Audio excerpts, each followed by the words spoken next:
अकॅडमीच्या online प्लॅटफॉर्मवरती मी निरंजन भागवत आपलं मनापासून स्वागत करतोय.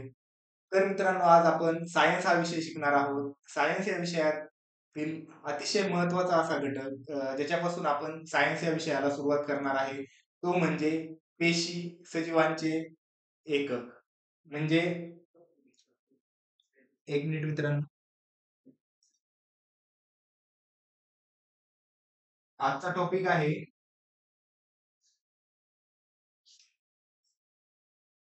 पेशी,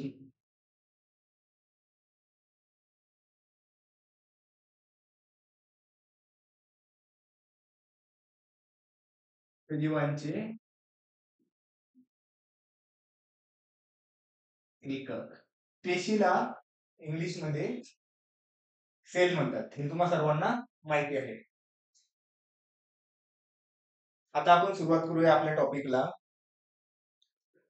आता पेशी, पेशींचा शोध म्हणजे मानवी शरीर असेल किंवा कोणत्याही वनस्पती किंवा सजीव, वनस्पती असेल, प्राणी असेल किंवा इतर सजीव असतील, यांचे शरीर हे पेशींपासून बनलेले असते.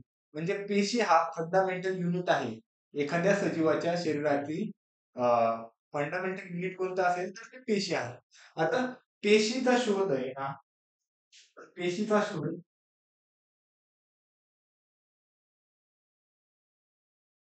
रॉबर्ट हुक,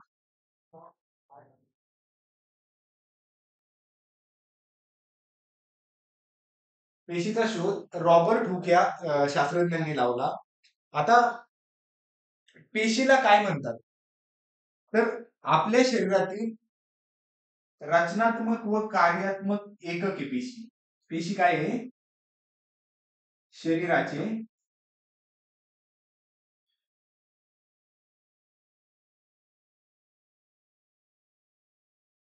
रचनात्मक आणि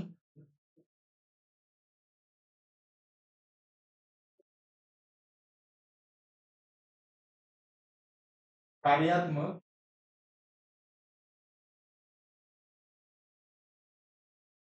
एकक आहे. म्हणजे कोणताही सजीव हा पेशींपासून बनलेला आहे आणि प्रत्येक पेशीचं कार्य म्हणजे प्रत्येक सेलचं कार्य हे आपल्या शरीरामध्ये वेगवेगळ्या प्रकारचं असतं आणि त्या कार्यांवरूनच पेशींची जसं जी पेशी ज्या प्रकारचं कार्य करते तशी तशीच तिची रचना झालेली असते. म्हणजे जर तुम्ही पाहिलं, उदाहरण द्यायचं झालं तर चेतापेशीची रचना पाहिली तर चेतापेशी अशी लांबट स्वरूपाची असते. म्हणजे अ, असं केंद्र वगैरे अशी लांबट स्वरूपाची. इतर पेशी काही गोलाकार पेशी. तुम्ही आपलं मानवी रक्त असेल, तुम्हाला माहिती आहे की रक्तामध्ये आरबीसी, डब्ल्यूबीसी यांसारख्या सेल आहेत. बरोबर. आता या सेलची रचना, आरबीसी ची रचना वेगळी आहे, डब्ल्यूबीसी ची रचना वेगळी आहे, कारण त्यांचं शरीरामध्ये असणारं, रक्तामध्ये असणारं कार्य वेगळं आहे आणि त्या कार्यानुसारच त्यांची रचना झालेली आहे. किंवा त्यांची जशी रचना झालेली आहे ज्या कार्यानुसार, तसंच त्यांचं वर्गीकरण करण्यात आलेलं आहे. आता हा टॉपिक पाहत असताना आपल्याला काही बेसिक गोष्टी पहिल्यांदा माहिती असणं गरजेचं आहे. एक मिनिट हा. काही बेसिक गोष्टी आपल्याला माहिती असणं गरजेचं आहे. त्यामध्ये काय येतं की आता पेशी, पेशींचा आकार जर पाहायचा झाला तर मायक्रोमीटर मध्ये, मायक्रोमीटर मध्ये ते मोजलं म्हणजे त्यांचा आकार मोजला जातो. म्हणजे अतिशय अतिशय लहान असतात, आपल्या उघड्या डोळ्यांनी त्या दिसत नाही.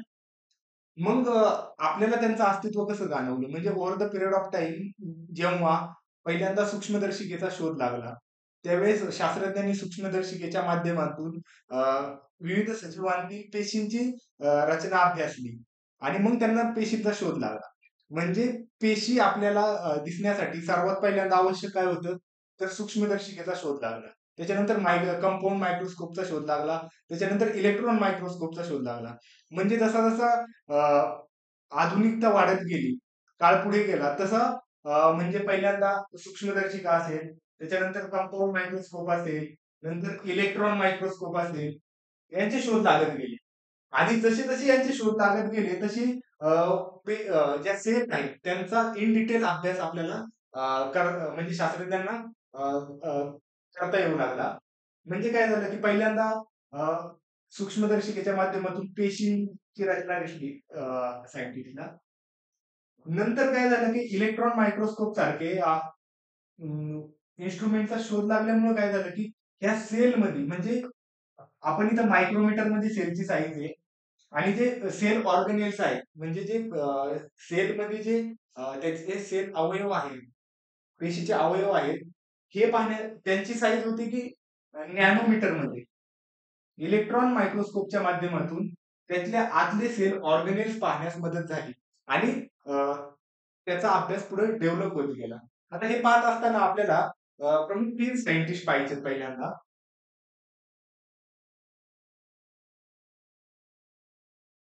पहिला आहे लिवेनहुक. एकच वाढवून घेऊ आपण थोडं.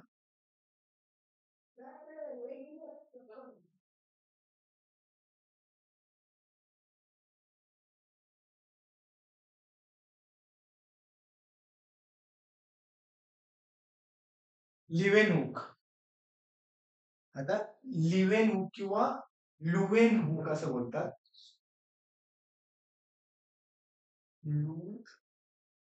लुवेन. तर ह्या शास्त्रज्ञांनी काय केलं तर सूक्ष्मदर्शिकेचा शोध लावला.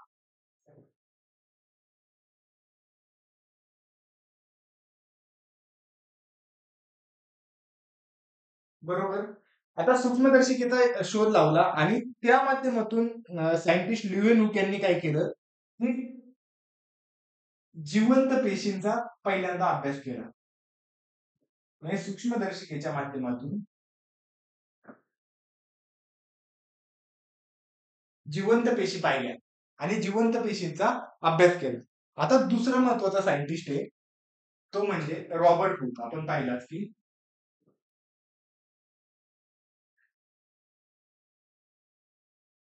रॉबर्ट हुक यांना पेशीचा जनक म्हटलं जातं. यांनी सर्वप्रथम पेशींचं निरीक्षण केलं आणि पेशींचा शोध लावला. आता त्यांनी काय केलं, कॉर्कच्या झाडाच्या खोडाचा पातळ छेद घेतला आणि त्या छेदाचं निरीक्षण सूक्ष्मदर्शिकेखाली केलं आणि त्यांना अशी विशिष्ट रचना दिसली. म्हणजे सपोज हे कॉर्क या झाडाचं खोड आहे आणि ते त्याच्यामध्ये त्यांना अशी विशिष्ट प्रकारची एक रचना दिसली. म्हणजे असे सेल दिसले.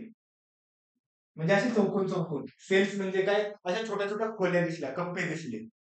आणि ह्या युनिटला त्यांनी पहिल्यांदा लॅटिन भाषेमध्ये जे छोटे युनिट आहे म्हणजे छोट्या छोट्या अशा खोल्या यांना सेल म्हटलं जातं. आणि त्याच्यावरूनच यांना म्हणजे पेशींना नाव पडलं की सेल. म्हणजे दुसरे महत्वाचे सायंटिस्ट कोण आहे तर रॉबर्ट हुक यांनी काय केलं, पेशीचा शोध लावला. आता हे व्हेरी इम्पॉर्टंट आहे कारण सरळ सेवा असेल किंवा राज्यसेवा असेल सर्व परीक्षांना हे स्टेटमेंट विचारलं जातं की पेशीचा शोध कोणी लावला. शास्त्रज्ञ रॉबर्ट हुक यांनी लावला. आता तिसरे महत्वाचे सायंटिस्ट आहे रॉबर्ट ब्राउन. तिसरे कोणते सायंटिस्ट आहे तर रॉबर्ट ब्राउन. या रॉबर्ट ब्राउन या सायंटिस्टने काय केलं की सर्वप्रथम सेलमध्ये जे न्यूक्लियस असतं ते शोधलं. म्हणजे त्यांनी काय केलं की जे इलेक्ट्रॉन मायक्रोस्कोप असेल किंवा कंपाऊंड मायक्रोस्कोप यांच्या माध्यमातून सेलचं निरीक्षण केलं आणि त्यांना एक गोष्ट जाणवली की सेलमध्ये न्यूक्लियस आहे किंवा इतर पेशी अंगके आहेत. म्हणून पेशीतील केंद्रकाचं अस्तित्व पहिल्यांदा कोणी शोधलं तर रॉबर्ट ब्राउन यांनी काय केलं, केंद्रकाचे अस्तित्व.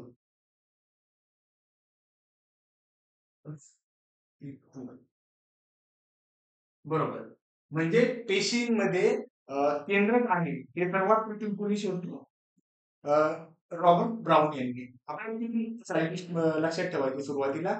पहिले म्हणजे सायंटिस्ट लिवेनहूक, दुसरे आहेत सायंटिस्ट रॉबर्ट हुक आणि तिसरे आहेत रॉबर्ट ब्राउन. आता आपल्याला हे जे पेशी पाहत असताना पेशीविषयी काही सिद्धांत मांडले. इतर काही शास्त्रज्ञांनी पेशीविषयी सिद्धांत मांडले. हे फक्त या डायग्राम एकदा पाहून घ्या. ही एक प्राणी पेशी आहे. ही आपण पुढे डिटेल पाहणार आहे. जस्ट आता पाहून घ्या की आपला रॉबर्ट जे ब्राउन आहे त्यांनी काय केलं की सेलमध्ये केंद्रक आहे हे सूक्ष्मदर्शिकेच्या माध्यमातून सर्वात पहिल्यांदा पाहिलं. म्हणून केंद्रकाचा कोणी शोध लावला असा प्रश्न आला तर त्याचं उत्तर आहे रॉबर्ट ब्राउन. आणि जर पेशीचा शोध कोणी लावला ह्याचं त्याचं उत्तर काय आहे रॉबर्ट हुक. ही प्राणी पेशी आहे, ही वनस्पती पेशी, ती प्राणी पेशी. हे पुढे आपण डीप मध्ये पाहूया. जस्ट आता उजळते एकदा पाहून घेऊ. आता आपण पाहिलं की हे झॅकॅरिस जॉन्सन यांनी सूक्ष्मदर्शिकेचा शोध लावला पहिल्यांदा. पण सूक्ष्मदर्शिकेच्या माध्यमातून जिवंत पेशींचं निरीक्षण जिवंत पेशीचं निरीक्षण सर्वात प्रथम. आता असाही एक प्रश्न येऊ शकतो बरं का मित्रांनो की जिवंत पेशींचे सर्वात प्रथम निरीक्षण कोणी केलं तर त्याचं उत्तर आहे लिवेट. कारण आता हे जेकॅरिस जॉन्सन यांनी पण सूक्ष्मदर्शिकेचा शोध लावलेला आहे, परंतु त्याच्यावरती जास्त काम कोणी केलं तर लिवेट यांनी केलेलं आहे आणि त्यांनी पहिल्यांदा जिवंत पेशी शोधली. आता रॉबर्ट हुकने तुम्हाला तर माहिती की रॉबर्ट हुकने बुच किंवा याला क्वार्क वनस्पती म्हणतात. या क्वार्क वनस्पतीतील मृत पेशींचा शोध लावला. कितीला लावला 1665 ला. आता एक क्रोनॉलॉजी लक्षात घ्या मित्रांनो की 1590 ला काय झालंय सूक्ष्मदर्शिकेचा शोध लागलाय. 1665 ला काय झालं की मृत पेशींचा शोध लावला. आता इथं लक्षात ठेवा बरं का आयोगाला अशी सवय आहे की मृत पेशींचा शोध कोणी लावला पहिल्यांदा किंवा जिवंत पेशींचा ह्याच्यावरून उत्तर बदलतं. एक रॉबर्ट हुक लक्षात ठेवा, दुसरं म्हणजे लिवेन हुक लक्षात ठेवा आणि तिसरं आहे रॉबर्ट ब्राउन. रॉबर्ट ब्राउन पेशीतील केंद्रकाचे अस्तित्व दर्शवले हे आपण पाहिलं. मग ही तर टाइमलाईन पहा 1590 म्हणजे 1600च्या आसपास. त्याच्यानंतर 65 वर्षांनी मृत पेशी पाहिल्या गेल्या जवळजवळ. आता हे काय आपल्याला टाइमलाईन विचारत नाही, पण एक क्रोनॉलॉजी आपल्या लक्षात यावा आणि कशी डेव्हलपमेंट होत गेली या फील्डमध्ये हे एक आपल्या लक्षात राहतं. लॉंग टर्म मध्ये लक्षात ठेवण्यासाठी हे सांगतोय की 1600च्या आसपास काय झालं सूक्ष्मदर्शिकेचा शोध. 1665 ला काय झालं मृत पेशी चा शोध लागला गेला. 1675 ला म्हणजे 74-75 10 वर्षांनी काय झालं जिवंत पेशी शोधल्या गेल्या. त्याच्यानंतर 1800 म्हणजे जवळजवळ 150 वर्षाचा काळ गेला कशासाठी की केंद्रकाचे अस्तित्व. कारण तुम्हाला मी आधीच सांगितलं की सूक्ष्मदर्शिकेचा शोध लागला होता पण इलेक्ट्रॉन मायक्रोस्कोप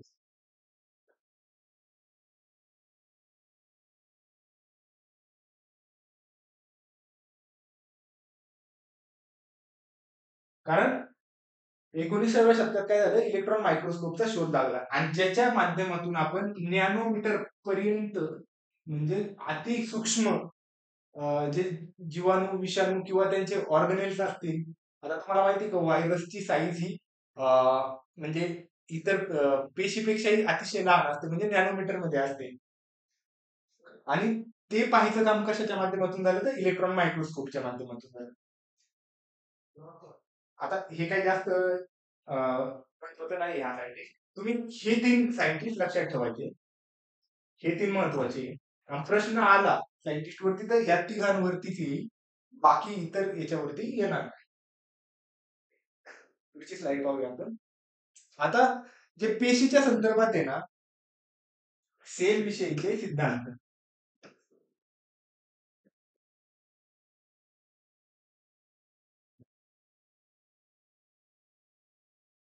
सिद्धांत आता याच्यावरती राज्यसेवा 2024 ला प्रश्न येऊन गेलेला आहे प्रिलिम्सला की शिल्डेन असेल किंवा थिओडर शॉन आहे तर मित्रांनो लक्षात ठेवा शॉन. म्हणजे यांची मॉडर्न जी सेल थेअरी आहे तिच्यावरती प्रश्न विचारला होता. आता आपण पहिले 3 सायंटिस्ट लक्षात ठेवले, अजून पुढचे 3 सायंटिस्ट लक्षात ठेवू आणि त्या माध्यमातून त्यांची वाक्य काय आहे किंवा त्यांचे सिद्धांत काय आहे. पहिला सिद्धांत आहे की पेशी हा सजीवांचा रचनात्मक व कार्यात्मक घटक आहे.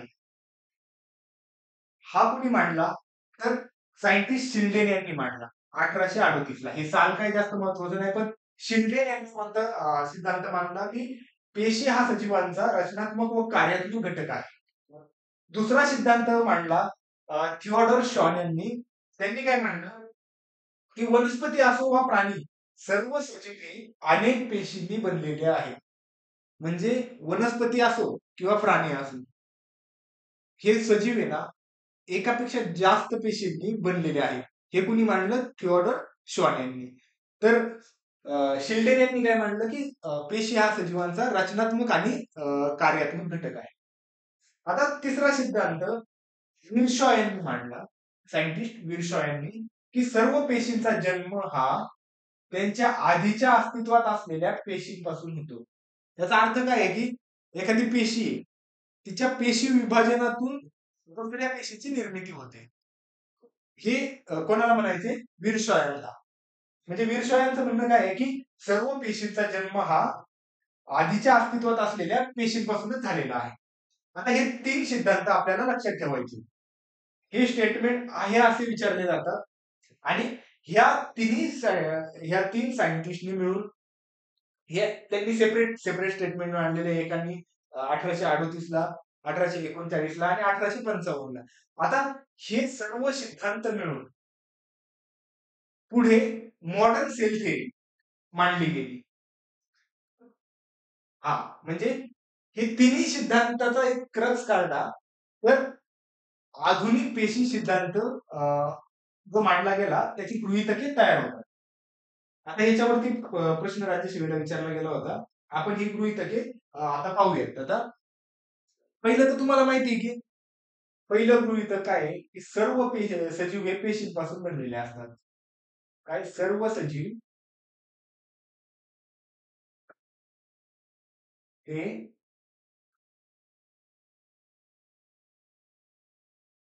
पेशींपासून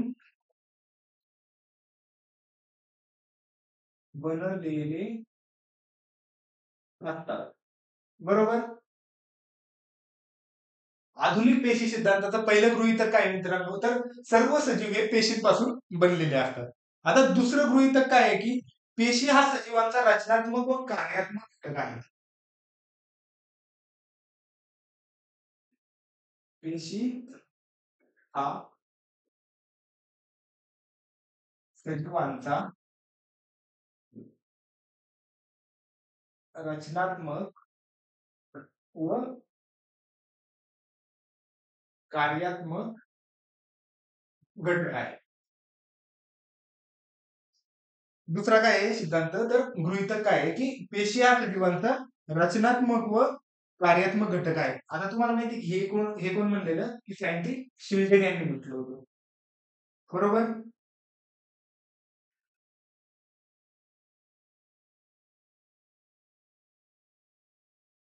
शिल्डन यांनी काय म्हणलं होतं की पेशी हा सजीवांचा रचनात्मक व कार्यात्मक घटक आहे. आता आपण पाहणार आहोत तिसरं गृहीतक, जे आहे की सर्व पेशींचा उदय अस्तित्वात असलेल्या पेशीपासूनच होतो. म्हणजे सर्व पेशींचा उदय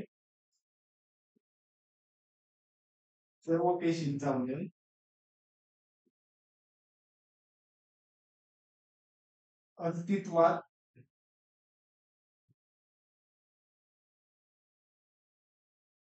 असलेल्या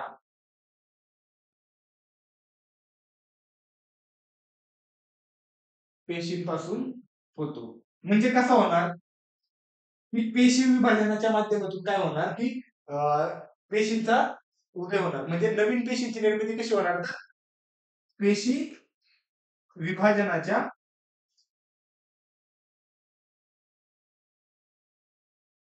पेशी विभाजनाच्या माध्यमातून काय होणार? तर नवीन पेशींची निर्मिती होणार. आणि चौथा सिद्धांत आहे की पेशी हा सजीवाचा मूलभूत घटक आहे.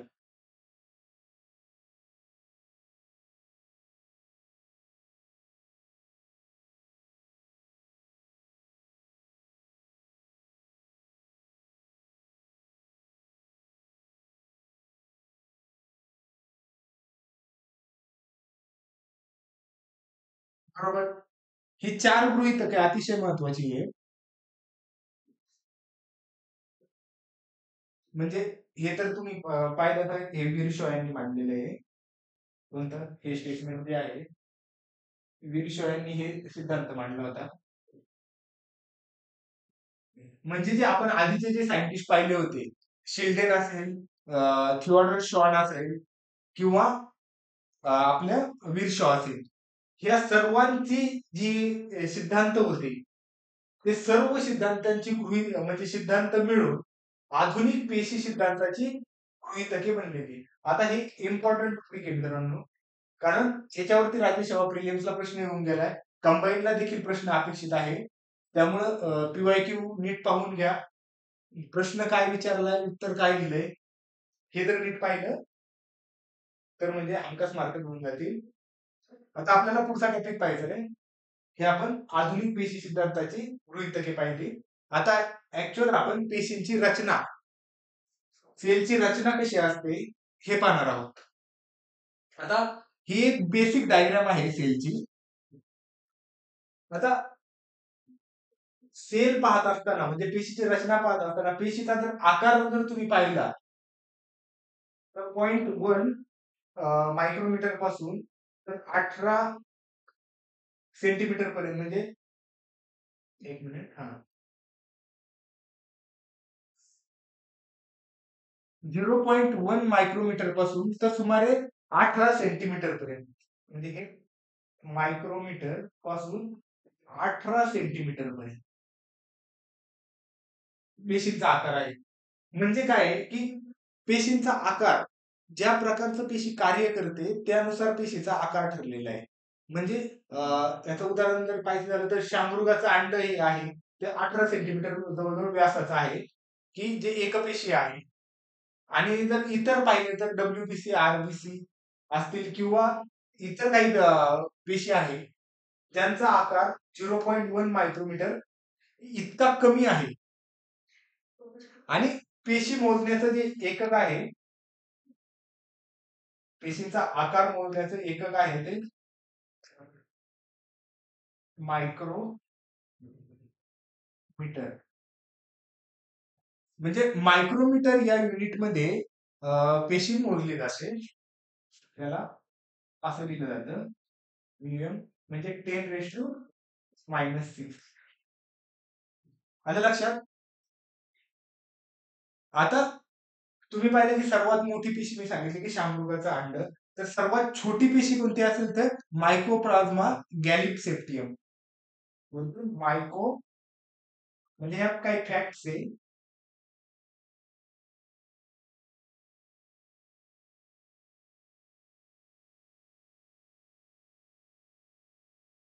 गॅलिपसेप्टियम ही काय आहे तर सर्वात लहान पेशी आहे. आता काही ही स्टेटमेंट्स आहेत की पेशी संदर्भातली, आणि तुम्ही पाहिलं की आकारानुसार पेशींचा म्हणजे कार्यानुसार पेशींचा आकार बदलतो. चेतापेशी असतील, शरीरातील काही चेतापेशींची लांबी अगदी 1 मीटर पर्यंत इतकी देखील आहे. तुम्हाला मगाशी दाखवलं की सरळ आकाराचा त्यांचा आकार आहे, एक लिनियर स्ट्रक्चर आहे त्यांचं. आणि मानवामध्ये जर पाहिजे झालं तर चेतापेशी ही सर्वात लांब, तर अंडपेशी ही सर्वात मोठी पेशी संबोधली जाते.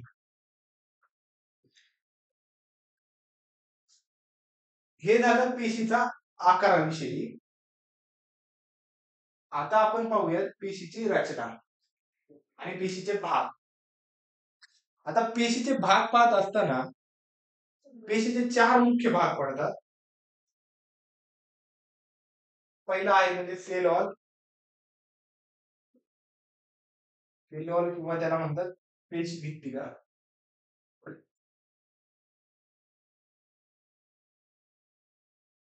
पेशी भित्तिका.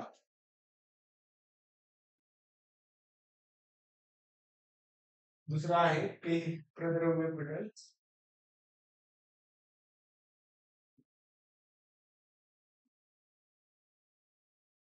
तिसरा आहे सायटोप्लाझम किंवा त्याला पेशी द्रव्य म्हणतात. पेशी द्रव्य सायटोप्लाझम. आणि चौथा प्रमुख भाग आहे पेशीचा, तो म्हणजे पेशी अंगके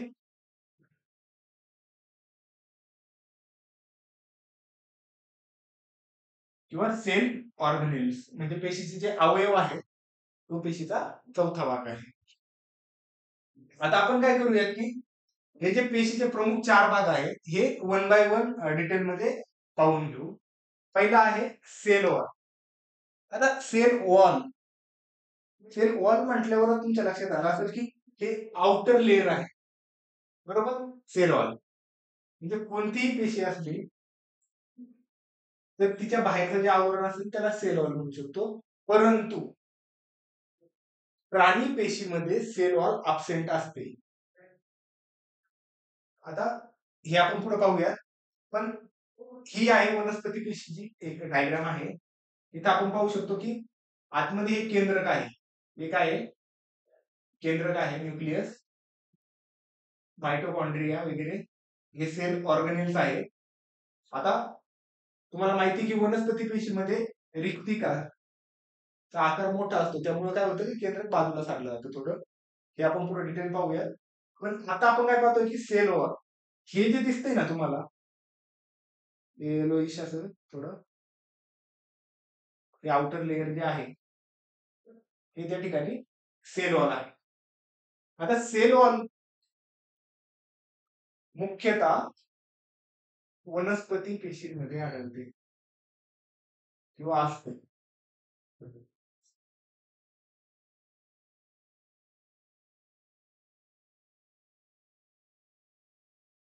तर प्राणी पेशींमध्ये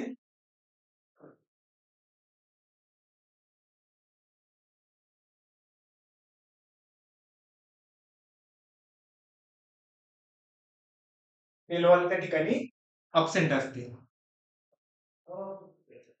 आता ही जी सेल वॉल आहे ही कशापासून बनलेली असते तर वनस्पतीमध्ये मुख्यतः सेल्युलोज पासून बनलेली असते. वनस्पतीमध्ये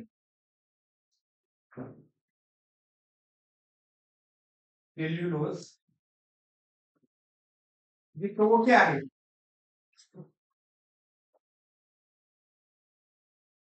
त्यांच्यामध्ये सेल वॉल ही कायटिन पासून बनलेली असते. आता याच्यावरती प्रश्न येऊन गेलेला आहे, कवकांची सेल वॉल कशापासून बनलेली असते. आणि जे जीवाणू आहे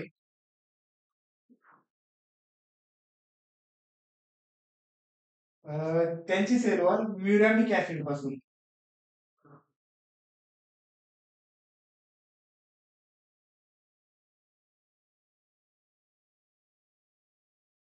जीवाणूंची सेल वॉल ही म्युरॅमिक ऍसिड पासून त्या ठिकाणी बनलेली असते. आता या सेल वॉलचं प्रमुख कार्य काय असेल. सेल वॉलचं जर कार्य पाहायचं झालं,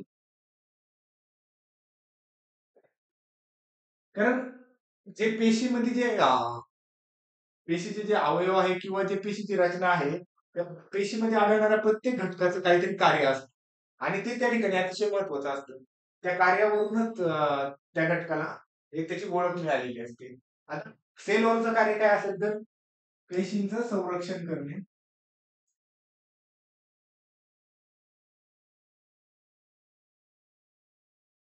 बरोबर, पेशीला एक विशिष्ट आकार देणे,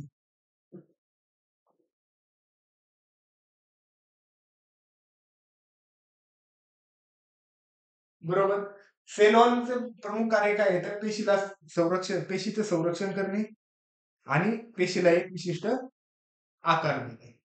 आता ह्या सेल वॉलच्या माध्यमातून जे पेशीसाठी जे आवश्यक घटक असतात ते घटक सेलमध्ये किंवा पेशीमध्ये एंटर होतात आणि अनावश्यक किंवा टाकाऊ पदार्थ असतील ते बाहेर जाण्याची त्या ठिकाणी सिस्टीम असते. म्हणजे पेशीसाठी जे आवश्यक घटक आहेत ते सेल वॉलमधून पेशी आतमध्ये घेणार आणि पेशीच्या साठी जे आवश्यक नसतील किंवा टाकाऊ पदार्थ असतील ते सेल वॉलच्या माध्यमातून त्या ठिकाणी बाहेर येत असणार. आता आपल्याला पाहायचं आहे की पुढचा घटक पेशीचा तो म्हणजे प्रद्रव्य पटल किंवा प्लाझ्मा मेम्ब्रेन. आता या ठिकाणी ना मित्रांनो, की प्रत्येक पेशी ही पातळ आवरणाने वेढलेली असते. म्हणजे आता सपोज ही पेशी आहे.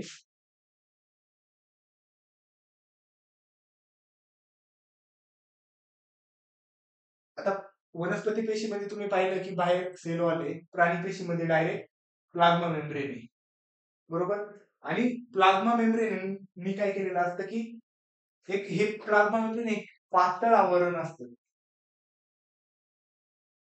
पातळ आवरण. म्हणजे पेशीभोवती असणारं जे पातळ आवरण आहे, त्याला आपण काय म्हणतो? प्लाझ्मा मेम्ब्रेन किंवा प्रद्रव्य पटल.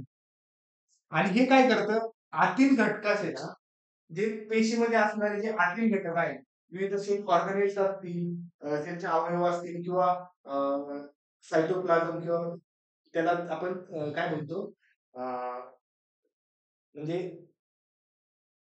पेशीद्रव्य असेल, याला संरक्षित करण्याचं किंवा त्याला सांभाळून ठेवण्याचं कार्य कोण करतं? तर प्रद्रव्य पटल किंवा पेशी पटल करत असतं.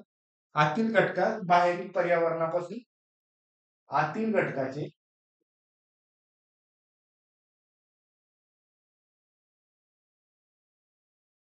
बाह्य पर्यावरणापासून संरक्षण करणं.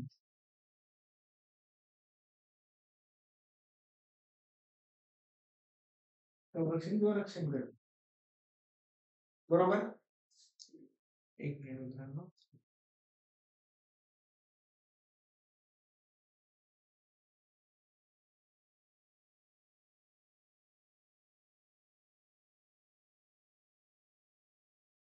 आता हे पेशी पटल आहे, प्रद्रव्य पटल आहे, हे कोणत्या घटकापासून बनलेलं असतं? तर पेशी पटलामध्ये मुख्यतः जे प्रोटीन किंवा प्रथिने जे आहेत, 58% म्हणजे 58% ही प्रथिने असतात. 40% हे मेद असतं. मेद किती असतं? 40%. आणि कर्बोदके किती असणार का? 2%.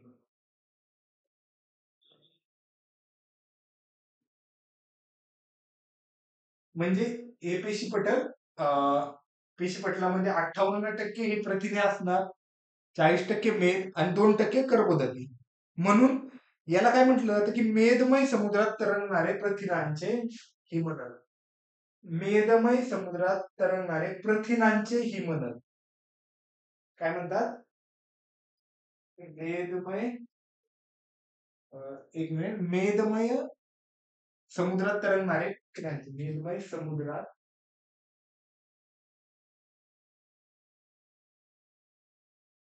तरंगणारे मेदमय समुद्रात तरंगणारे प्रथिनांचे हिमनग. आता हे का म्हणतात? तर 40% त्याच्यात मेद मेद आहे आणि हे प्रथिने जवळजवळ 58% म्हणजे हिमनग आहे हे प्रथिने आणि ते मेदमय समुद्रात तरंगतात. असं एक पेशी पटलाचं वर्णन त्या ठिकाणी सायंटिस्टनी केलेलं आहे. आता हे काय करतात? सिलेक्टिव्ह परमेबल मेम्ब्रेन असतं यांच्यामध्ये पण. का जे पेशीसाठी आवश्यक घटक आहे, त्यांना पेशीमध्ये एंटर होऊन देतं आणि अनावश्यक घटकांना त्या ठिकाणी बाहेर पाठवायचं कार्य करत असतं. आता पुढचा पेशीचा महत्वाचा भाग मुख्य भाग आहे तो म्हणजे पेशीद्रव्य किंवा सायटोप्लाझम. आता सायटोप्लाझम म्हणजे काय असतं की हे मित्रांनो त्या ठिकाणी प्रद्रव्य पटल पाहिलं आपण पेशी पटल आणि हे केंद्र आणि यांच्यामध्ये जे आपलं जेली टाईप जे लिक्विड असतं त्याला काय म्हणतात? पेशी द्रव्य. म्हणजे केंद्रक आणि जे आउटर लेयर आहे यांच्यामध्ये किंवा एकूण पेशीमध्ये जे द्रव्य असतं त्याला काय बोलतात त्या ठिकाणी? तर पेशीद्रव्य किंवा सायटोप्लाझम असं म्हटलं जातं.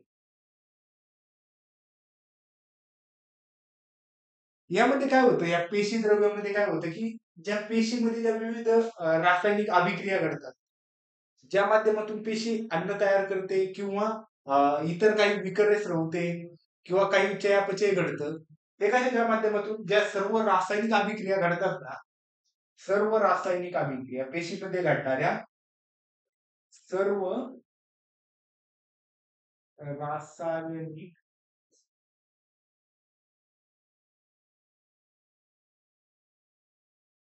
क्रिया कुठे घडत असतात, तर सायटोप्लाझम मध्ये त्या ठिकाणी घडत असतात.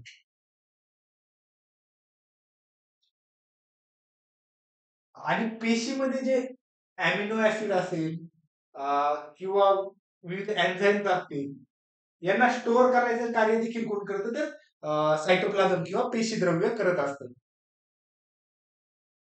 आता आपण काय पाहिलं, की पहिल्यांदा पेशी आवरण पाहिलं, म्हणजे सेल वॉल पाहिली होती. आता हे प्राणी पेशी याच्यात नाहीये, पण हे पेशी आवरण झालं.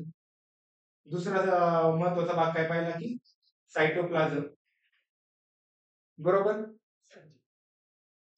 आता हे जे पेशी द्रव्य आहे ना, ते वनस्पती पेशींपेक्षा प्राणी पेशींमध्ये दाट असतं किंवा कणयुक्त असतं.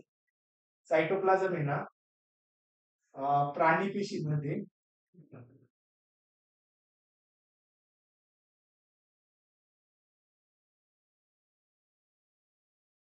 दाट व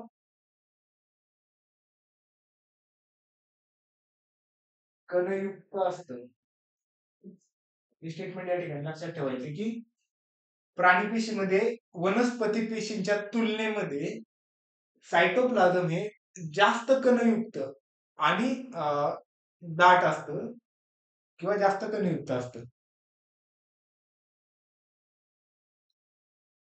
आणि वनस्पती पेशींमध्ये तुम्ही पाहिलं, की ज्या रिक्तिका असतात, त्यांच्यामुळं पेशीद्रव्य बाजूला सारलं जातं.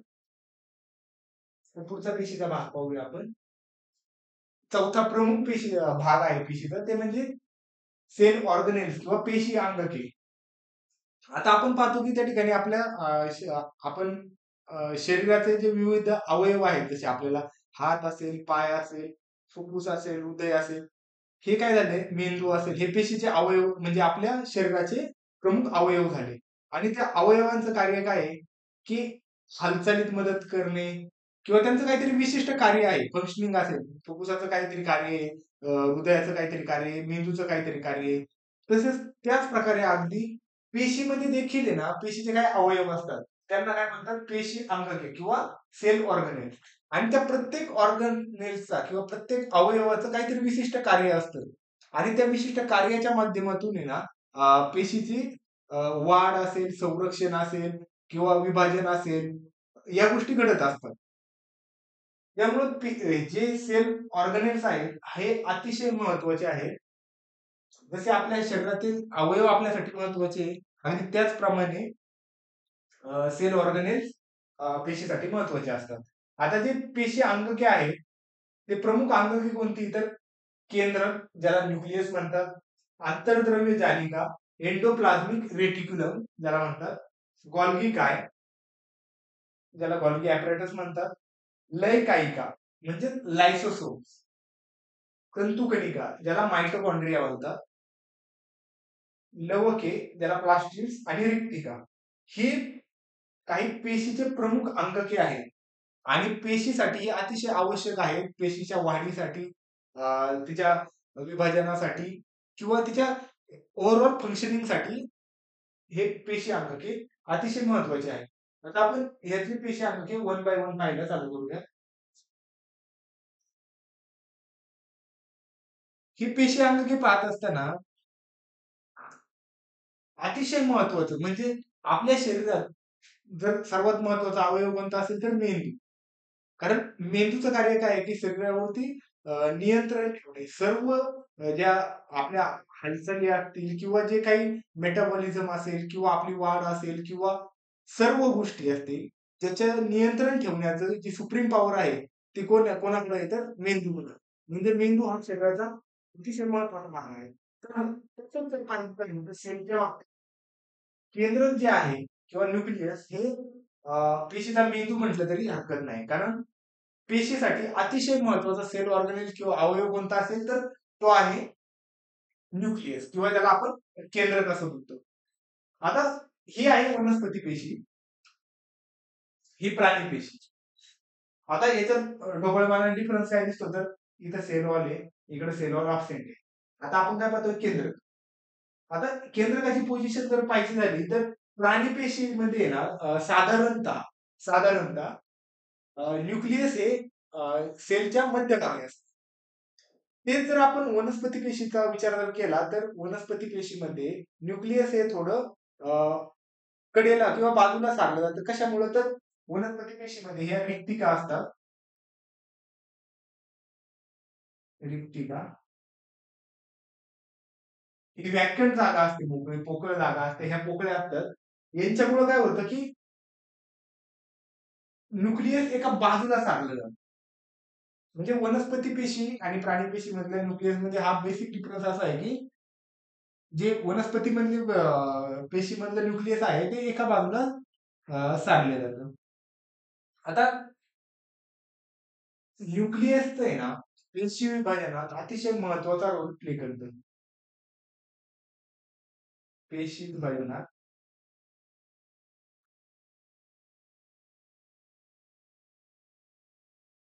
ज्यावेळेस एका पेशीपासून अनेक पेशींची निर्मिती होत असते त्यावेळेस नवीन पेशी तयार होत असताना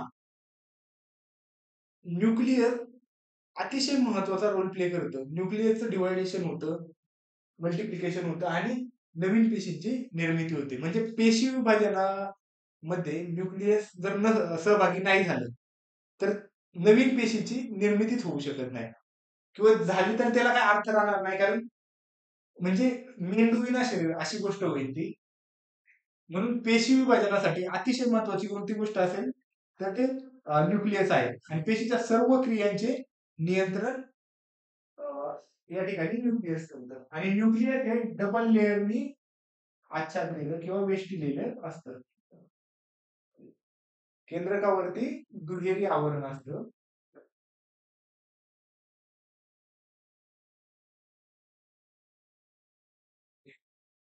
म्हणजे केंद्रक हे दुहेरी आवरणाने वेष्टिलेलं असतं आणि केंद्रकात आहे ना, आता हे जे आहे हे केंद्रक आहे आणि हे जे आतमध्ये आहे केंद्रकामध्ये त्याला केंद्रकी म्हणतात. आणि हे इतर जे असं दिसतंय ना आपल्याला बोधी ते क्रोमोझोम्स असतात.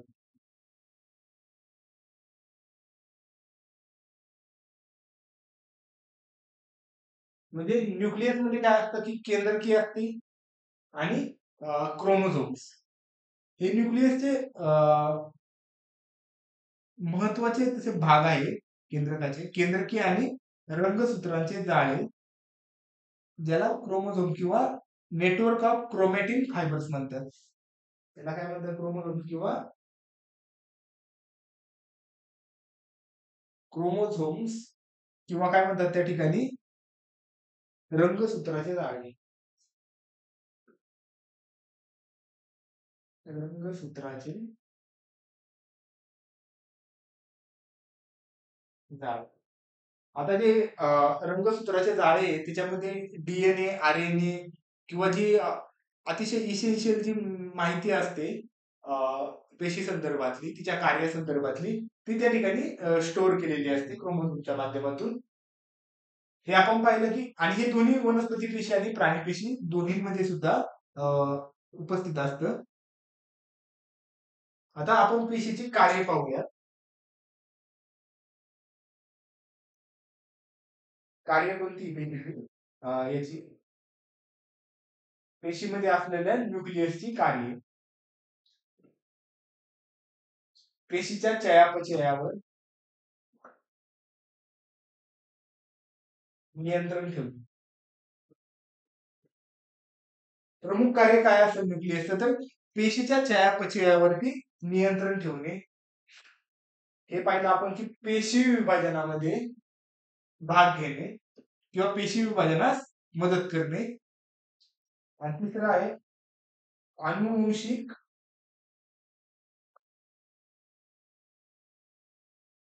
गुणधर्म आहे. पेशीमध्ये किंवा सजीवामध्ये जे अनुवंशिक गुणधर्म आहे ते नवीन जी सेल तयार होणार आहे तिच्यामध्ये ट्रान्समिट करायचं कार्य कोण करतं, तर न्यूक्लियस करतं. आता आपण पुढचा सेल ऑर्गॅनिझम पाहूया. ते आहे आंतरद्रव्य जालिका, ज्याला एंडोप्लाझ्मिक रेटिक्युलम म्हणतात. हे न्यूक्लियसच्या शेजारी असतं. म्हणजे बघा ह्या डायग्राम मध्ये दिसेल तुम्हाला का हे जे आहे इथं न्यूक्लियसच्या शेजारी याला काय म्हणतात, एंडोप्लाझ्मिक रेटिक्युलम किंवा आंतरद्रव्य जालिका. आता आंतरद्रव्य जालिका आहे ना, हे तरल पदार्थांनी भरलेल्या सूक्ष्म नलिका असतात. आता ह्याच्यामध्ये आहे ना, म्हणजे ह्या केंद्रकापासून तर अगदी सेल वॉल पर्यंत किंवा पेशी पटलापर्यंत ह्या पसरलेल्या असतात. आता ही एक याची रचना आहे ना अशी कुंड असतात, असे सॅक्स असतात. अशा ठिकाणी अशा स्वरूपाची त्या ठिकाणी त्यांची रचना असते. आता त्याचे दोन प्रकार पडतात. पहिली आहे रफ एंडोक्राइन रेटिक्युलम आणि दुसरी आहे smooth endocrine reticulum. Rough endocrine रेटिक्युलमला काय म्हणतात, तर खरबडीत आंतरद्रव्य जालिका, आणि दुसरी आहे तिला स्मूथ एंडोप्लाझ्मिक रेटिक्युलमला काय म्हणतात, तर गुळगुळीत आंतरद्रव्य जालिका. आता यांना अशी नाव का पडली, तर ही जी खरबडीत आंतरद्रव्य जालिका आहे हिच्यावरती रायबोसोम्स असतात. हे जे दिसत आहे हे रायबोसोम्स असतात, आणि या रायबोसोम्स मुळे त्यांना काय म्हणतात, खरबडीत आंतरद्रव्य जालिका. आणि ज्या आंतरद्रव्य जालिकेवरती रायबोसोम्स अब्सेंट असतात, त्याला काय म्हणतात, गुळगुळीत आंतरद्रव्य जालिका. म्हणजे या रफ खडबडीत आंतरद्रव्य जालिकेवरती काय असणार, रायबोसोम्स, आणि या गुळगुळीत आंतरद्रव्य जालिकेमध्ये काय असणार, रायबोसोम्स अब्सेंट असणार.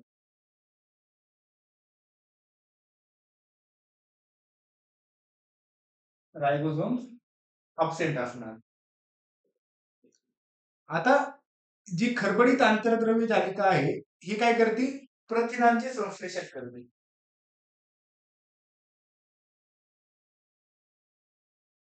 प्रथिनांचे संश्लेषण. तर गुळगुळीत आंतरद्रव्य जालिका काय करते, मेदाचे संश्लेषण.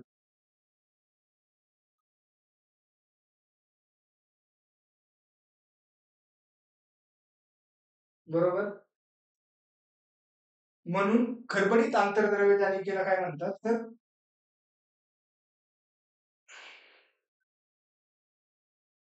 प्रथिनांचा कारखाना.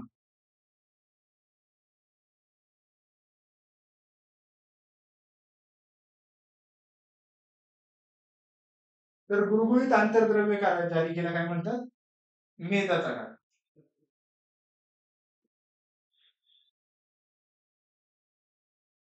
ही आयोगाची आवडती स्टेटमेंट आहे. प्रश्न आला तर या ठिकाणी येतो की खरबडीत आंतरद्रव्य जालिकेमध्ये रायबोसोम्स प्रेझेंट असतात, त्याऐवजी आयोग देतं की अब्सेंट असतात. म्हणजे वाईस वर्सा करतं इथे स्टेटमेंट. आणि हे प्रथिनांची संश्लेषण करतं, हे लक्षात ठेवा. खरबडीत आंतरद्रव्य जालिका ही प्रथिनांच्या संश्लेषणाशी संबंधित आहे. आता आपल्याला पुढचं हे सेल ऑर्गॅनिझम पाहायच्या अगोदर आपल्याला जे आंतरद्रव्य जालिका आहे तिची कार्य पाहिजे. आता पहिलं प्रमुख कार्य काय आहे, पेशीला आधार देण्याचं कार्य करतं.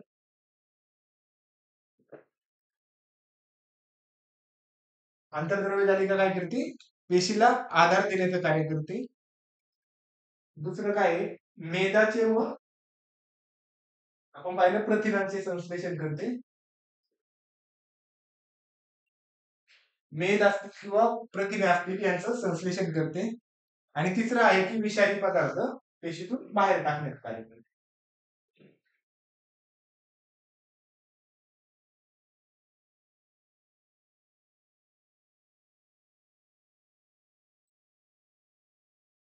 विषारी पदार्थ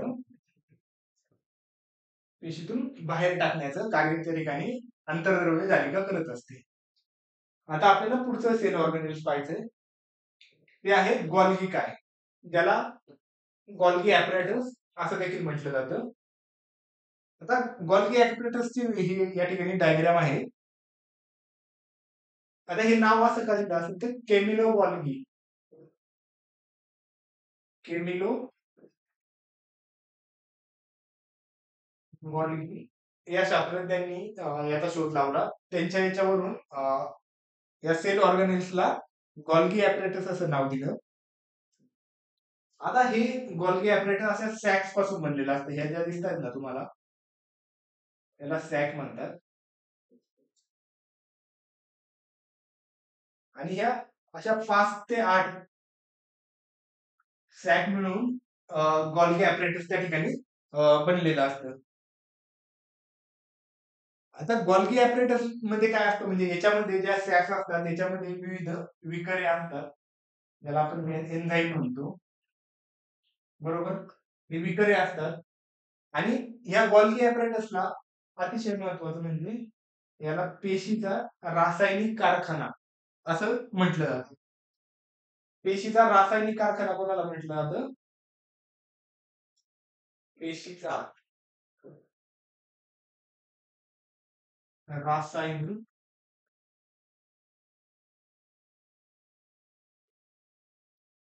कारखाना कोणाला म्हणतात तर गॉल्गी ॲपरेटसला. म्हणजे हे स्टेटमेंट अतिशय महत्वाचं, व्हेरी इम्पॉर्टंट स्टेटमेंट आहे. कोणतं तर गॉल्गी ॲपरेटसला पेशीचा रासायनिक कारखाना असं म्हटलं जातं. गॉल्गी ॲपरेटस हे काय, स्रावी अंग आहे, म्हणजे सिक्रेटरी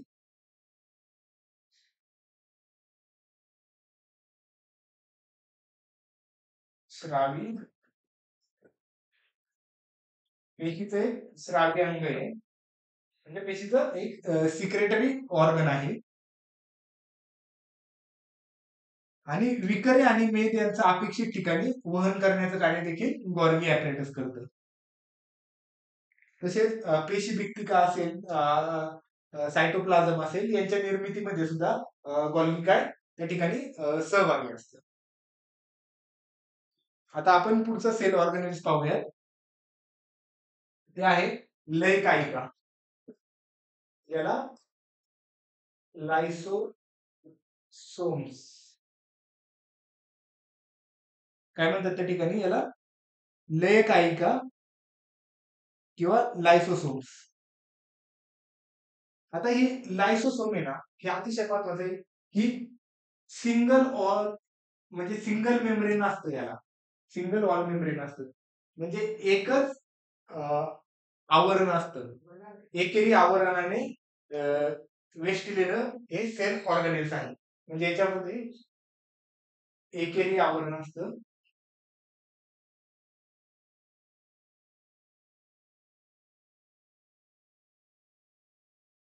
बरोबर, याच्यामध्ये एकेरी आवरण असतं आणि याच्यामध्ये अनेक पाचक विकरे असतात. अनेक पाचक एन्झाईम किंवा अनेक पाचक विकरे असतात.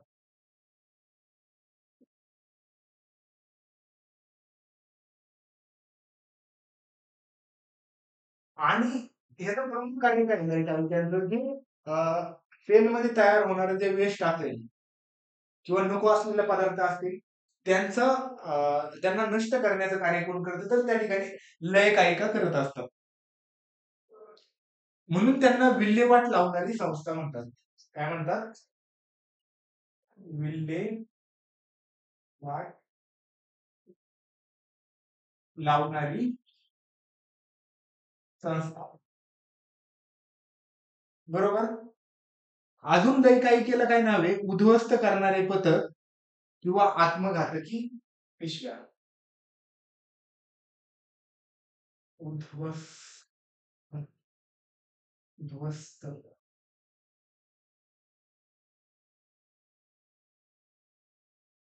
करणारे पथक किंवा आत्मघातकी पिशव्या.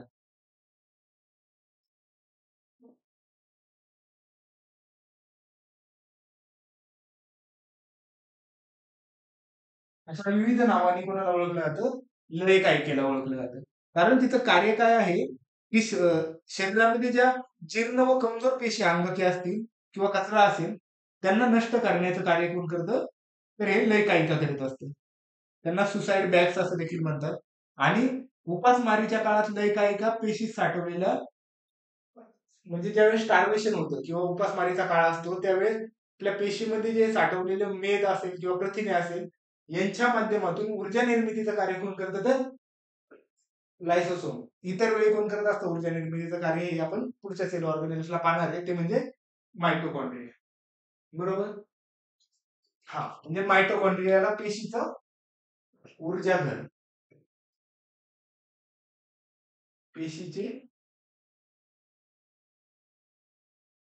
ऊर्जा घर असं देखील म्हटलं जातं. आता मायटोकॉन्ड्रिया आहे ना, हा डबल दुहेरी आवरणाने आच्छादलेला असतो. हे बाह्य आवरण आहे आणि हे आतमध्ये असलेलं आवरण, म्हणजे हे याला दुहेरी आवरण असतं.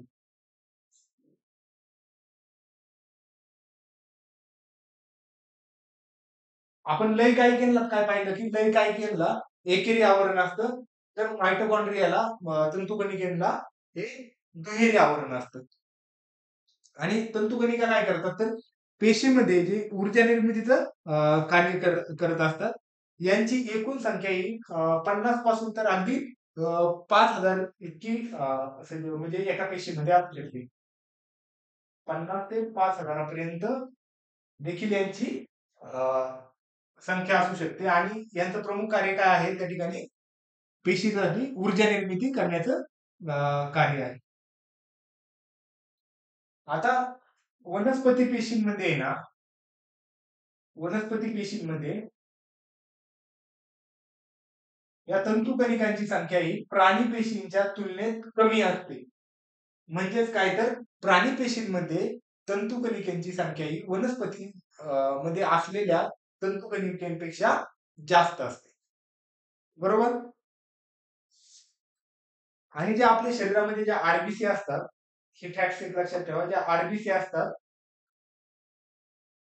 त्यांच्यामध्ये तंतुकणिका या ठिकाणी अब्सेंट असतात किंवा तंतुकणिका नसतात.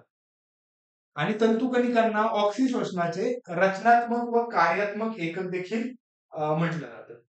तंतुकणिकेचे डायग्राम लक्षात ठेवा. हे दुहेरी आवरण आणि आच्छादलेलं सेल ऑर्गॅनिल्स आहे. याच्यामध्ये एटीपीची निर्मिती केली जाते. बरोबर? ऊर्जा निर्मितीचं कार्य करतं. दुहेरी आवरण आहे. 50 ते 5,000 इतकी त्यांची संख्या असते एका पेशीमध्ये. वनस्पती पेशीमध्ये प्राणी पेशींच्या तुलनेमध्ये यांची संख्या कमी असते. पुढचा सेल ऑर्गॅनिल्स आहे तो म्हणजे प्लास्टिड्स किंवा लवके. तुम्ही हरित लवके हा शब्द ऐकला असेल. हरित लवके प्रकाश संश्लेषणासाठी वनस्पतीमध्ये अतिशय महत्वाचे असतात. म्हणजे जे वनस्पतीमध्ये ऊर्जा निर्मितीचं कार्य करतात. जसं प्राणी पेशीमध्ये तंतुकणिकांच्या माध्यमातून ऊर्जा निर्मितीचं कार्य होतं, तसंच वनस्पतींमध्ये हरितद्रव्याच्या माध्यमातून ऊर्जा निर्मितीचं कार्य घडत असतं हरित लवकांच्या माध्यमातून. आता हे जे प्लास्टिड्स असतात ना, हे सुद्धा डबल मेम्ब्रेन असतात, म्हणजे दुहेरी आवरण असणारे सेल ऑर्गॅनिल्स आहेत. यांना सुद्धा दुहेरी आवरण असतं. म्हणजे दुहेरीवाले कोण कोण आहे आपण पाहिलं, मायटोकॉन्ड्रिया असेल, प्लास्टिड्स असेल, आणि एकेरीवाला कोण पाहिलं आपण, लायसोसोम किंवा लय कालिका. आता हे हरितद्रव्य आहे ना, म्हणजे हे प्लास्टिड्स आहे, यांच्यात दोन प्रकार असतात. वर्णलौकिक, ज्याला क्रोमोप्लास्ट म्हणतात, आणि अवर्णलौकिक असे दोन प्रकार पडतात. यांचे मुख्य प्रकार कोणते पडतात?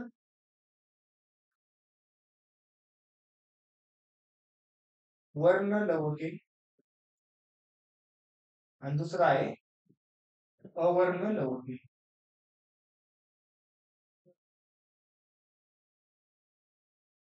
लौकिक म्हणजे वर्णलौकांमध्ये काय असणार? कलर. आणि रंगहीन असणारे अवर्णलौके असणार. आता जे वर्णलौके आहेत, आता तर आपण पाहिलं की हरित लौके यांच्यामध्ये हिरवा रंग असतो. बरोबर?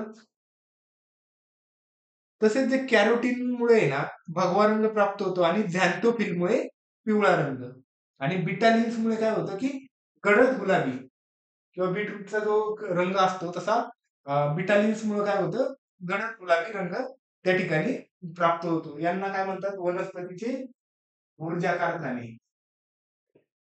वनस्पतीचे ऊर्जा ऊर्जा कारखाने असे कोणाला म्हटलं जातं प्लॉस्टिक्सला किंवा लोकांना म्हटलं जातं. आता हरित लवकाचे काही भाग आहे.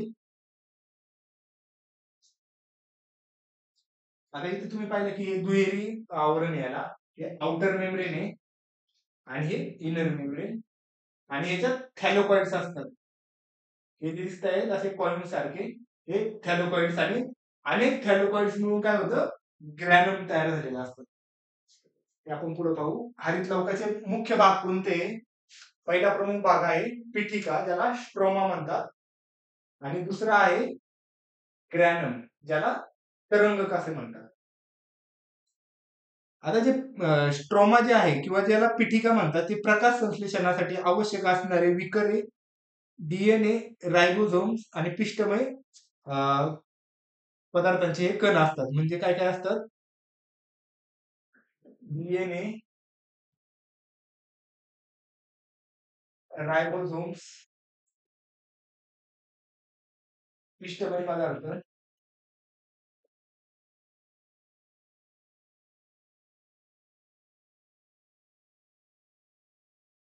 बरोबर यांचे त्या ठिकाणी हे कण असतात किंवा काही एन्झाईम्स असतील विकरे असतील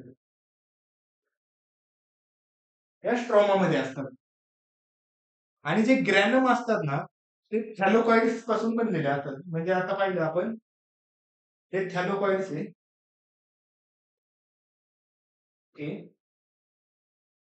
हे पूर्ण थॅलोकॉइडच्या युनिटला काय म्हणतात तर त्या ठिकाणी ग्रॅनम म्हणतात किंवा तरंगक म्हणतात.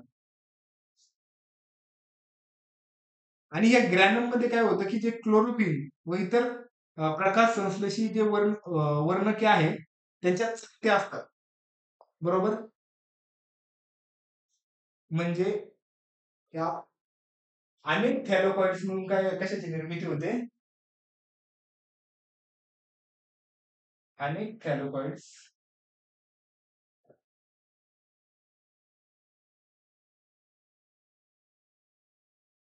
एकत्र येऊन तरंगक किंवा ग्रॅनमची त्या ठिकाणी निर्मिती झालेली असते आणि हे प्रकाश संश्लेषणासाठी आवश्यक असतात. आता यांची कार्य काय आहे?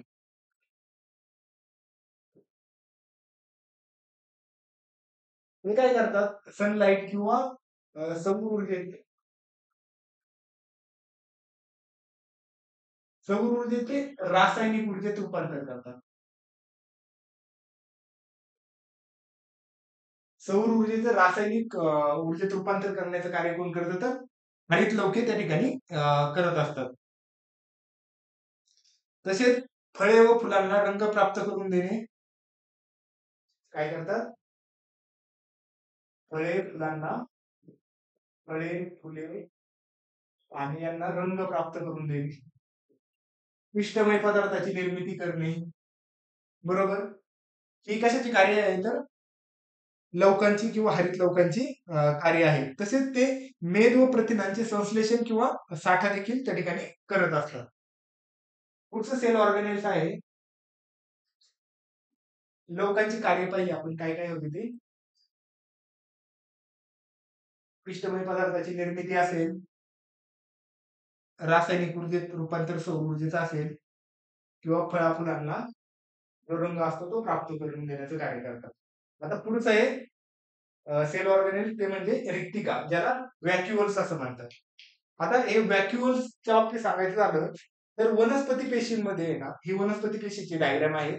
वनस्पती पेशीमध्ये ज्या रिक्तिका आहेत त्यांची साईज ही प्राणी पेशीपेक्षा मोठ्या आकाराच्या असतात. त्यांची साईज इतकी मोठी असते की ते अगदी केंद्रकाला सेल वॉलच्या बाजूला ढकलतात. म्हणून वनस्पती पेशीचं केंद्रक हे सेल वॉलच्या बाजूला सरकलेलं किंवा एका बाजूला सरकलेलं असतं. याचं मुख्य कारण काय आहे? तर हे व्हॅक्युओल्स किंवा रिक्तिका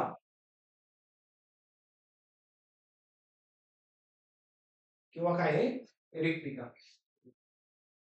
हे त्याचं प्रमुख कार्य आहे. आता पेशीतील जे स्थायू द्रव पदार्थाची साठवणूक करण्यासाठी पेशीमध्ये असणाऱ्या स्थायू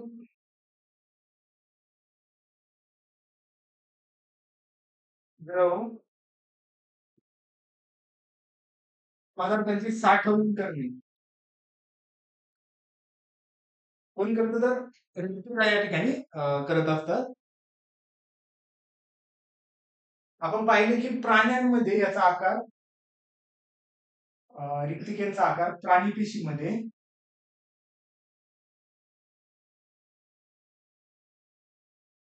हे छोट्या आकाराचे असतात, तर वनस्पती पेशींमध्ये मात्र मोठ्या आकाराच्या या रिक्तिका त्या ठिकाणी आढळतात. दुसरा एक महत्वाचा पॉइंट आहे की वनस्पती पेशीमधील रिक्तिका या कायमस्वरूपी असतात. ते कशा असतात? कायमस्वरूपी. तर प्राणी पेशीमधील रिक्तिका या टेम्पररी किंवा ठराविक कालावधीसाठी तयार झालेल्या असतात. आणि रिक्तिकांची प्रमुख कार्य जर पाहायची झाली तर पेशीचा ऑस्मोटिक प्रेशर नियंत्रित करण्याचं कार्य काय आहे ते?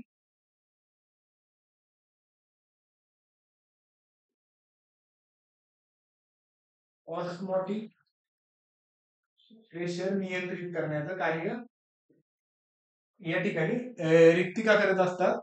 तसेच ग्लायकोजन प्रथिने व पाण्याचे संचयन करणे, स्टोरेज, साठवण करण्याचं कार्य कोण करत असतं? व्हॅक्युअल्स किंवा रिक्तिका करत असतात. आपण पुढची स्लाइड पाहूया.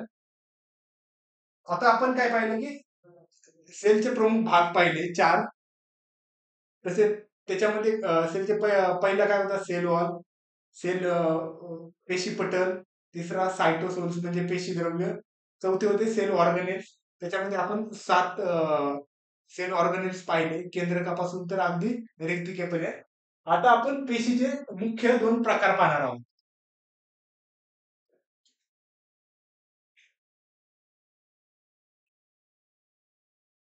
पेशीचे 2 मुख्य प्रकार आहेत, प्रोकॅरियोटिक सेल आणि यूकॅरियोटिक सेल. प्रोकॅरियोटिक सेलला काय म्हणतात? पहिला प्रकार काय आहे? दृश्य केंद्रकी पेशी किंवा यूकॅरियोटिक सेल, आणि दुसरा प्रोकॅरियोटिक सेल किंवा त्याला आदि केंद्रकी पेशी असं म्हणतात. आता आपण हे जे 2 प्रमुख प्रकार आहेत ते वन बाय वन पाहूया. पहिला प्रकार आहे दृश्य केंद्रकी पेशी किंवा यूकॅरियोटिक सेल. आता यूकॅरियोटिक सेल म्हणजे काय? हे पाहण्यापूर्वी आपण पहिल्यांदा प्रोकॅरियोटिक सेल पाहू, म्हणजे तुम्हाला यूकॅरियोटिक सेल लवकर लक्षात येईल. आता जी प्रोकॅरियोटिक सेल आहे ना, ही अविकसित असते.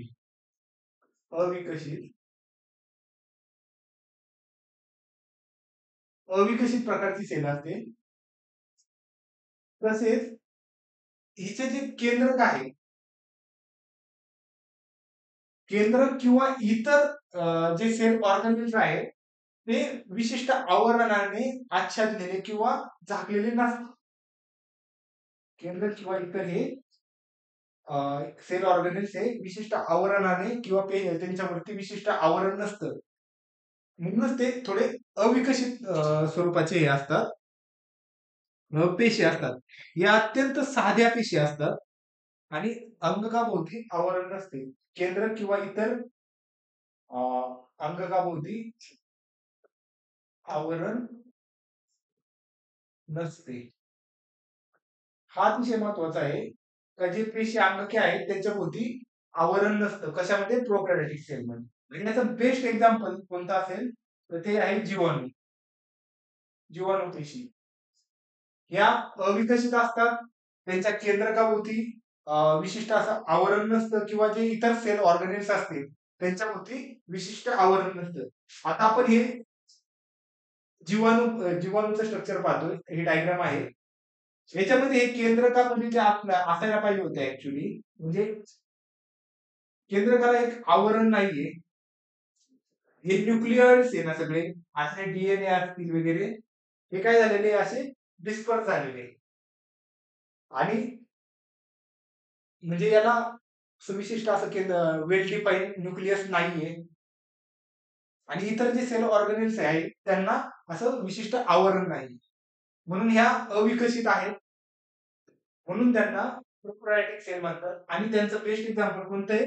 जीवाणू. हे मात्र विसरायचं नाही, याच्यावरती प्रश्न अपेक्षित आहे आणि नेहमी विचारला पण जातो याच्यावरती. आता आपल्याला काय पाहिजे? युकॅरियोटिक सेल. आता युकॅरियोटिक सेल मध्ये काय असणार? दृश्य केंद्रकीमध्ये या विकसित पेशी असतात. यांच्या केंद्र किंवा इतर जे सेल ऑर्गॅनिल्स असतील त्या विशिष्ट आवरणाने आच्छादलेल्या असतात. म्हणजे पेशींचे अंगके ही पटलवेष्टित असतात. पेशी अंगके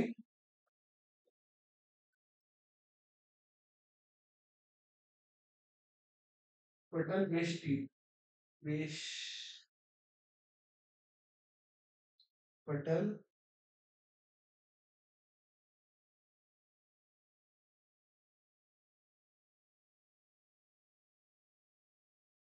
त्या ठिकाणी पटलवेष्टित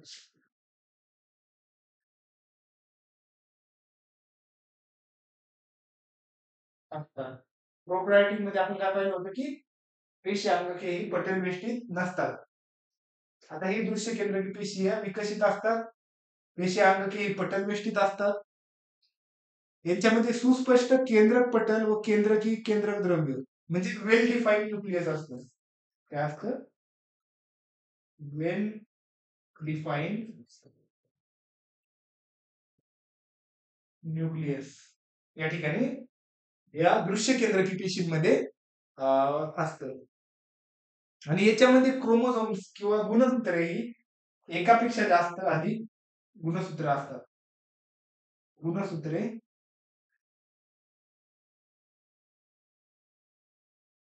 एकापेक्षा अधिक त्या ठिकाणी गुणसूत्र प्रेझेंट असतात. आणि हे कुठं आढळतात? तर वनस्पती आणि प्राणी,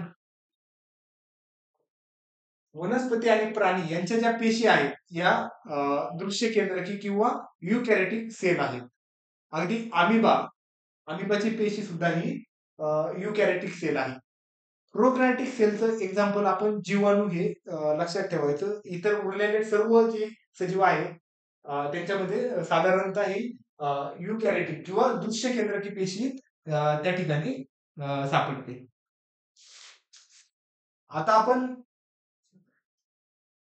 पूर्ण पेशी म्हणजे काय पाहिलं, पेशींचे आकार पाहिला, पेशीची रचना पाहिली, पेशीचे मुख्य भाग पाहिले, पेशीचे विविध अवयव किंवा त्याला आपण सेल ऑर्गनेल्स ते पाहिले. तसेच पेशीचे दोन प्रकार पाहिले, दृश्य केंद्रकी आणि प्रोकॅरियोटिक किंवा आदि केंद्रकी, हे दोन प्रकार पाहिले. आता आपण वनस्पती पेशी आणि प्राणी पेशी यांच्यातील एक फरक आहे ना थोडक्यात पाहून घेऊ. त्यासाठी आपण काय करूया, सुरुवातीची जी स्लाइड आहे 1 नंबरची, तिच्याकडे येऊया. एकदा ह्या स्लाइड पाहत चला, म्हणजे आपण काय काय शिकलो याचा एक ओव्हरव्ह्यू पण येऊन जाईल. आंतरद्रव्य जालिकेचं पाहिलं, गडबडीत आंतरद्रव्य जालिका, गुळगुळीत आंतरद्रव्य जालिका. ह्या डायग्राम मध्येच आहे ना आपण प्राणी पेशी आणि वनस्पती पेशींचा आहे ना एक डिफरन्स तेवढा एक पाहून घेऊ.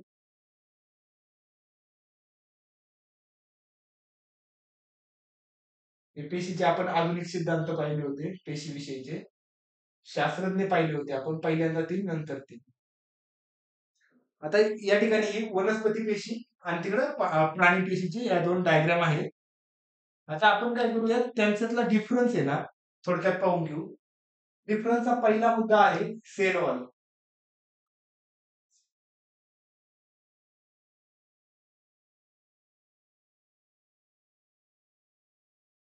म्हणजे पेशीरित्तिका. वनस्पती पेशीमध्ये ना या ठिकाणी सेल वॉल प्रेझेंट आहे, तर प्राणी पेशीमध्ये सेल वॉल अब्सेंट आहे. डायरेक्ट प्रद्रव्य पेशी पटलाने प्राणी पेशीची सुरुवात होते. पेशी पटल डायरेक्ट. बरोबर. म्हणजे आपण एक ठिकाणी इथे स्लाइड ऍड करून देऊ. इकडे लिहूयात प्राणी पेशी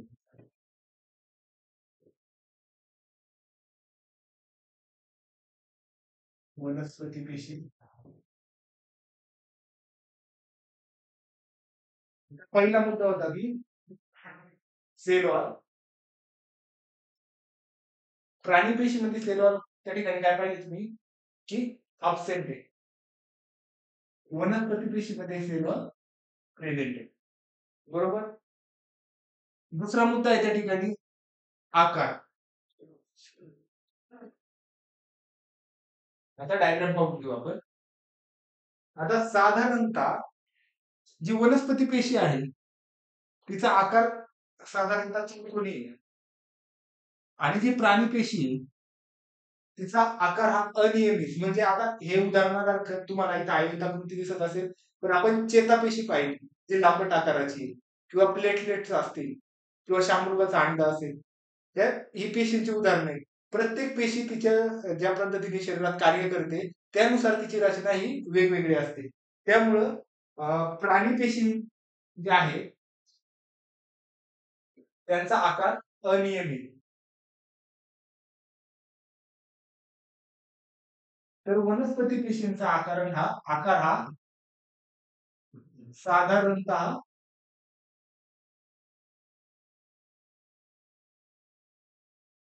चौकोनी असतो. बरोबर. आता हरितद्रव्य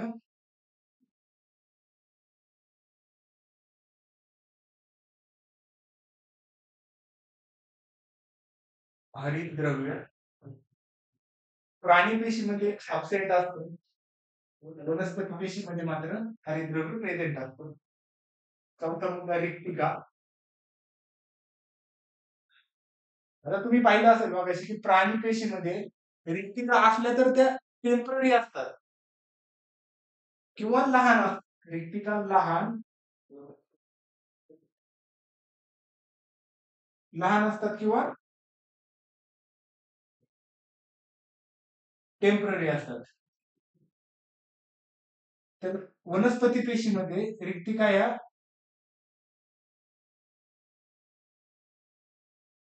मोठ्या आकाराच्या आणि परमनंट असतात. हा त्यांचा मुख्य डिफरन्स आहे.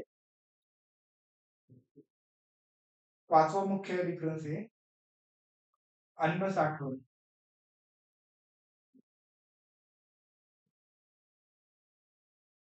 आता प्राणी पेशी आहेत या अन्नाची साठवण आहे ना त्यांच्यामध्ये ग्लायकोजनच्या स्वरूपात करतात. कशाच्या स्वरूपात? ग्लायकोजनच्या. तर वनस्पती पेशी आहे ना त्यांच्यामध्ये अन्नाची साठवण ही स्टार्चच्या स्वरूपात करतात. स्टार्चच्या स्वरूपात त्या ठिकाणी अन्नाची साठवणूक करत असतात. आणि केंद्रक जर पाहिजे 6वा पर्याय, प्राणी पेशीचं केंद्रक आहे ना साधारणतः मध्यभागी असतं पेशीच्या. तर वनस्पती पेशीमध्ये काय होतं की केंद्रक हे रिक्तिकेमुळे एका बाजूला सरकलेले असते.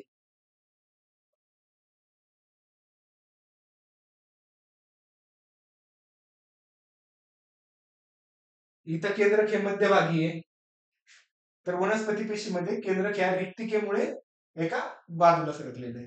म्हणजे डिफरन्स काय? पेशी रिक्तिका वनस्पती पेशीमध्ये आहे तर तिकडे अब्सेंट आहे, इकडे रिक्तिका मोठ्या आकाराची आहे तर इकडं रिक्तिका एकदम छोट्या आकाराची आहे.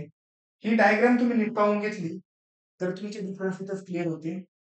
आणि अशा स्वरूपात शॉर्ट्स मध्ये त्या डिफरन्स त्यांचा लिहून घ्यायचा. बरोबर. या ठिकाणी आपण मित्रांनो की आपला जो सेल हा टॉपिक आहे पेशी सजीवांचे एकक. हा या ठिकाणी आपण अत्यंत डीप मध्ये पाहिलेला आहे. तर आपण थांबूया तिथं. Keep learning, happy learning. Thank you.